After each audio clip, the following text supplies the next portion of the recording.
আসসালামু আলাইকুম। আমি নিপা। মম নিপাস কিচেনে সবাইকে স্বাগত জানিয়ে শুরু করে দিচ্ছি আজকের আয়োজন। আজকে তৈরি করে দেখাবো স্পেশাল একটা ভর্তার রেসিপি। শীতের এই সিজনে আপনারা কিন্তু এই ভর্তাটা নর্মাল ফ্রিজে সংরক্ষণ করে খেতে পারবেন।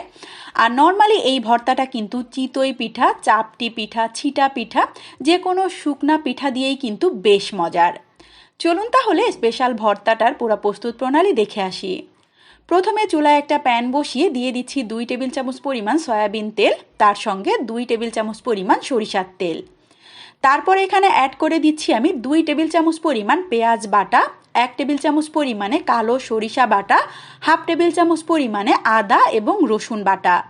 সম্পূর্ণ উপকরণগুলো আমি একসঙ্গে তেলের মধ্যে দিয়ে দিচ্ছি। আর এই মশলাটা তৈরি করার সময় জালটা কিন্তু অবশ্যই লো টু মিডিয়ামের মাঝামাঝি রেখে তৈরি করবেন, যাতে করে একটু সময় নিয়ে মশলাটা ধীরে ধীরে কষানো হয়। একটু নাড়াচাড়া করে দেওয়ার পর তারপরে এখানে দিয়ে দিচ্ছি স্বাদ মতো লবণ। আমি এখানে 1/4 চা চামচের মতো লবণ দিয়েছি। 1/4 চা চামচ পরিমাণ দিয়ে দিচ্ছি হলুদের গুঁড়া। 1 চা চামচ পরিমাণ দিয়ে দিচ্ছি শুকনা মরিচের গুঁড়া। হাফ চা চামচ পরিমাণ দিয়ে দিচ্ছি জিরার গুঁড়া। হাফ চা চামচ পরিমাণ ধনিয়া গুঁড়া। 1/4 চা চামচ পরিমাণ দিয়ে দিচ্ছি গরম মশলার গুঁড়া। মোটামুটি মাংস রান্না করার ক্ষেত্রে আমরা যে ধরনের মশলা ব্যবহার করে থাকি সব মশলাই কিন্তু এখানে ব্যবহার করতে হবে। আবারও একটু নেড়ে চেড়ে দিচ্ছি। এই পর্যায়ে খুবই সামান্য একটু পানি দিয়ে দিচ্ছি। আমি এখানে স্টেপে স্টেপে পানি অ্যাড করব এবং মশলাটাকে সময় নিয়ে ধীরে ধীরে কষিয়ে নিব। সামান্য একটু পানি দিয়ে মশলাটাকে আবারও 2-3 মিনিটের মতো কষিয়ে নিয়েছিলাম। দেখতেই পাচ্ছেন মশলাটা কিন্তু এই পর্যায়ে আবারও ড্রাই হয়ে গিয়েছে। এখন ফাইনালি আবারও অ্যাড করে দিচ্ছি 1/4 কাপের মতো পানি। এমনভাবে পানিটা ব্যবহার করতে হবে এবং এমনটুকু সময় নিয়ে মশলাটা কষাতে হবে যাতে করে মশলার মধ্যে থাকা কোনো কাঁচা গন্ধ এর মধ্যে না থেকে যায়। কারণ এই মশলাটা কিন্তু আলাদা করে আর রান্নাতে ব্যবহার করা হবে না, নর্মালি এভাবেই খেতে হবে। তারপর দিয়ে দিচ্ছি 1/4 কাপ পরিমাণ ফ্রেশ ধনিয়া পাতা কুচি, তার সঙ্গে একটা স্বাদে ম্যাজিক মশলা। আপনাদের হাতের কাছে এই ম্যাজিক মশলাটা না থাকলে এখানে সামান্য পরিমাণ একটু টেস্টিং সল্টটাও ব্যবহার করতে পারেন, তখন স্বাদটা কিন্তু একই রকমের চলে আসবে। আর নর্মালি রাস্তার পাশে আমরা খালাদের কাছ থেকে যে চিতই পিঠার মশলাটা খেয়ে থাকি তারা কিন্তু এভাবেই মশলাটা বানিয়ে থাকে। এই জন্যই হয়তো তাদের এই মশলার টেস্টটা একটু অন্যরকম হয়।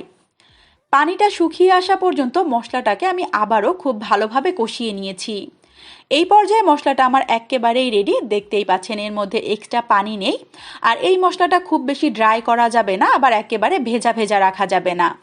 চুলা থেকে নামিয়ে মশলাটাকে আমি একটা বাটির মধ্যে সার্ভ করে নিয়েছি। এখন মশলাটা ভালোভাবে ঠান্ডা করে নেওয়ার পর যে কোনো এয়ারটাইট বক্সে ভরে আপনারা মোটামুটি 15 থেকে 20 দিন, সর্বোচ্চ 1 মাসের মতো সংরক্ষণ করেও খেতে পারবেন।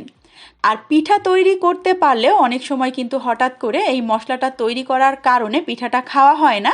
তবে মশলাটা এভাবে যদি ফ্রিজে তৈরি করা থাকে তখন কিন্তু ঝটপটভাবে পিঠা বানিয়ে এভাবে খাওয়া যায়। আমি আজকে এই মশলাটা তৈরি করেছিলাম চাপটি পিঠা দিয়ে খাওয়ার জন্য। এখানে আমি মুচমুচে করে চালের গুঁড়া দিয়ে চাপটি পিঠা বানিয়ে নিয়েছিলাম। চাপটি পিঠা, ছিটা পিঠা, চিতই পিঠা, যে কোনো ধরনের পিঠা দিয়েই এই মশলাটার স্বাদ কিন্তু অসাধারণ লাগবে। আশা করি আমার আজকের এই শীত স্পেশাল ভর্তার রেসিপিটা আপনাদের কাছে খুবই ভালো লেগেছে। রেসিপিটা যদি সত্যিই ভালো লেগে থাকে চ্যানেলটাকে সাবস্ক্রাইব করে চ্যানেলের সাথেই থাকবেন। রেসিপিতে লাইক অ্যান্ড কমেন্ট করবেন, বেশি বেশি করে শেয়ার করবেন। ধন্যবাদ। আল্লাহ হাফেজ সবাইকে। আসসালামু আলাইকুম।